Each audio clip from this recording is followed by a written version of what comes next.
All right, everyone, Marco Palmero, founder of Ulysses in Dubai, and welcome to another episode of Acquisition Case Studies, where we take deals that we have sourced and negotiated in the past, we break them down, we analyze them, we find mistakes and lessons that we have learned so that we can execute better deals here in the United Arab Emirates and in the Middle East. We've always focused on our own proprietary deal flow, so either transactions that we have negotiated ourselves or we negotiated on behalf of our clients. The goal of these videos is to help all the business executives, entrepreneurs, and investors looking to buy assets in the United Arab Emirates and in the Middle East, so you can potentially save money, resources, and time while you learn how the region works. So today I'm bringing to you a case which is more like a lesson around the behavior of certain sellers rather than a lesson for us as a buyer. But I thought it would be interesting because it kind of shows how the mentality of sellers works here in the region and why sometimes these guys get disappointed when they try to sell their business or they end up selling their company. So I will give you this example and then we will talk about all the aspects that I want you to consider in this video. As always, a little bit of background on the deal. We're talking about a business that had been around for about 13 years and was operating across 2 different locations. The staff was around 50 people, of course, distributed into 2 locations. And the deal itself was just the business transaction. There was no real estate involved. Now, the motivation was kind of curious. And before I actually dive into that, let me talk about the financial aspect, because this deal will not discuss the financial aspect at all, simply because it's not relevant and is not what I would like to focus on in this video. The main object and the main objective of this video is to discuss the motivation for selling and the mistake this seller made in the past. So the founder of this business was the minority shareholder of the company. The time he approached us and he pitched us for a potential sale. What happened to him was that fundamentally he built the business from scratch, but after a certain period of time, he realized he couldn't keep on growing without bringing in an external partner. So he started to discuss with different companies, different institutions, and he ultimately ended up selling majority to one of the largest conglomerates in the region. So he was left with minority control over the business. And the moment he approached us, he was still in minority control. If we can call it control, but let me give you the problems that he brought to our attention. Fundamentally, what happened there was that when he first signed the deal, he was promised by the big conglomerate that he would had a total control, at least creative control over the business. So the idea was, okay, you big conglomerate see that the business is very profitable and is growing very, very fast.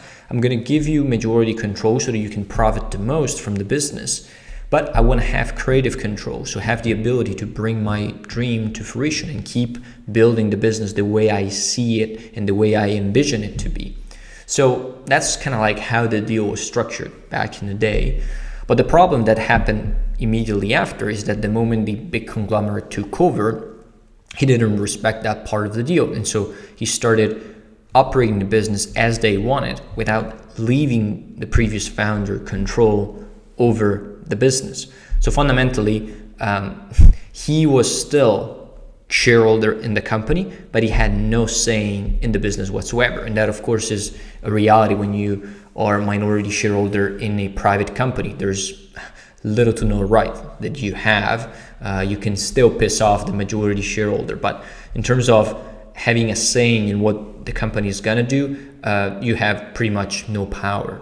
And so he approached us because he wanted to solve that situation. He still believed in the business a lot, and he wanted to bring him back on track. Despite the business was performing well, don't get me wrong, but he wanted to go and continue on the path that he had started when he was 100% in control. So fundamentally, he was asking us to buy out this big conglomerate and become the majority shareholder of the business, or as he pitched it, 50-50. So he wanted to fundamentally have us buy 50% and he would have bought 10% so that we could be 50-50 partners in this thing. Now, a lot of problems that are associated to this proposal. First of all, the conglomerate was supposed to be okay with the transaction, and that is something that the founder itself didn't check. So he pitched us without even knowing if the conglomerate was interested in selling the stake.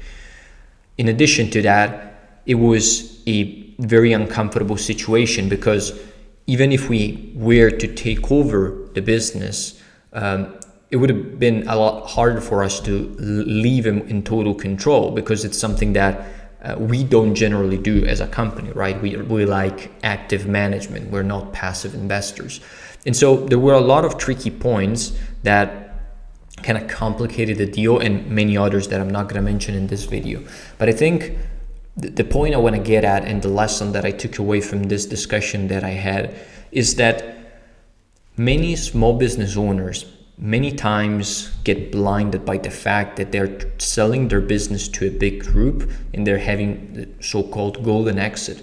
Well, instead, they don't realize that they're relinquishing control to another party, especially in this case when they're planning to stay.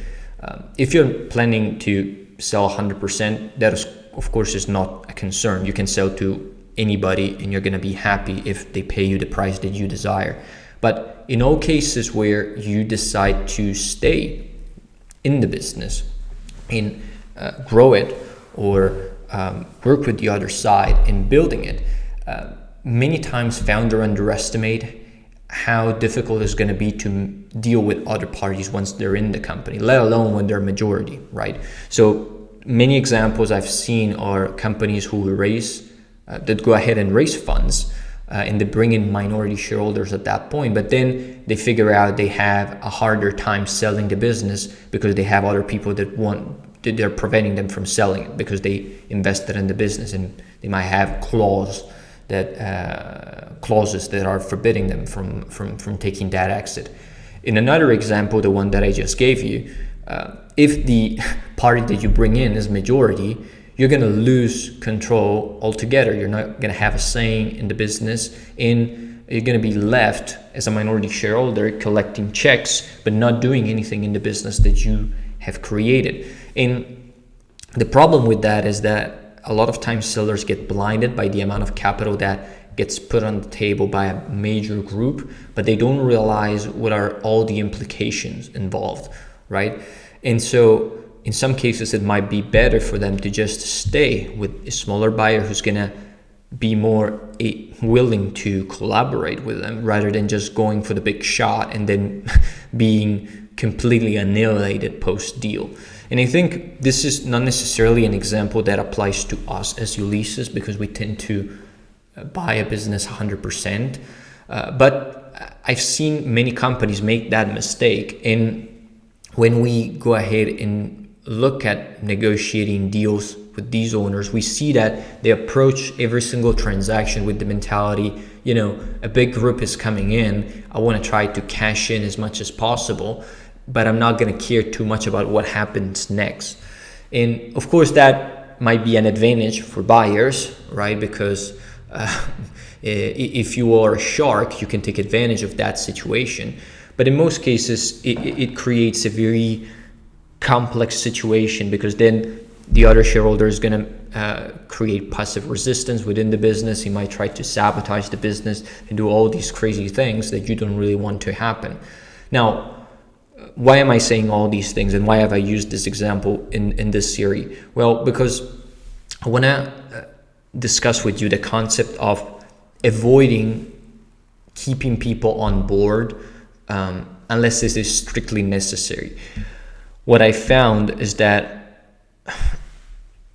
even when the guy wants to stay on, sometimes it is counterproductive for you to keep him on, simply because he's not going to realize how much control you're going to have over the business and how little control he's going to have over it. And so he is just thinking that he's selling a huge majority of the business, but he's still going to do the same things that he always did. But that's never going to be the case. And so the moment he steps into the new situation where maybe he sold 80% of the company and he sees that he cannot control the business the way he used to, then he's going to get pissed off because he didn't realize what were the dynamics, and he wasn't savvy enough to realize that was actually something that was going to happen. And so you end up with somebody that is resisting that transition and sometimes can kill the deal from the inside. And that is a big problem. So what I found to be a deal option is retaining the guy if you wish to retain him, but not have him stay as a shareholder. So he might stay as a consultant for a transition period. He might have an employment contract or stuff like that, but he's never going to be shareholder of the business. Of course, that unless it is strictly necessary in various extreme situations, you might consider that. But what I've learned dealing with different cultures here is that very few people are very receptive to this idea of selling a huge portion of their own business and then letting somebody else call the shots. And so, you might say, well, but this guy said to me that everything was fine up front and he knew what he was getting himself into. That is true, but many times sellers are a little bit naive and they don't realize what are the implications of a sale and how control is going to shift once they give up, the vast majority of their business. And so that creates huge challenges. And I can't stress this concept hard enough. It's like partners are problems in this region. I don't know how to say it. So if you already have a group of your own, well-established team, or even if you are just an entrepreneur with a couple people that are very savvy about acquisitions, I would encourage you to avoid keeping people on board because they're gonna mess up with you, mess up with the business. And that's what we've seen in many cases. In this particular case, there was passive resistance coming from this founder, and he was trying to take his business out of the control of this corporate giant. But the corporate giant wasn't going to do it because we talked to them and we realized the business was doing very, very well and the guys were happy with it. So they had no intention whatsoever of selling that 60%. They were going to keep it and maybe even buy more, potentially kick the guy out in the future. So I think that told me a couple different lessons. First is the seller doesn't fully realize how the process goes, and many times you need to educate them on what's going to happen. But if you want to avoid that situation altogether, then doing what we do, so 100% deals where we buy all the business without keeping the guy involved, is actually better. It saves you from a lot of headaches and problems.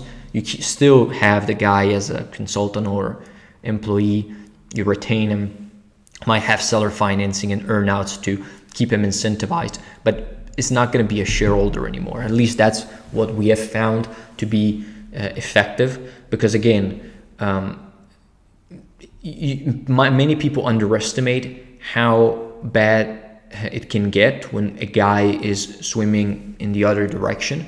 But here in the region, these guys are going to completely destroy the business, especially if the staff still trust them a lot.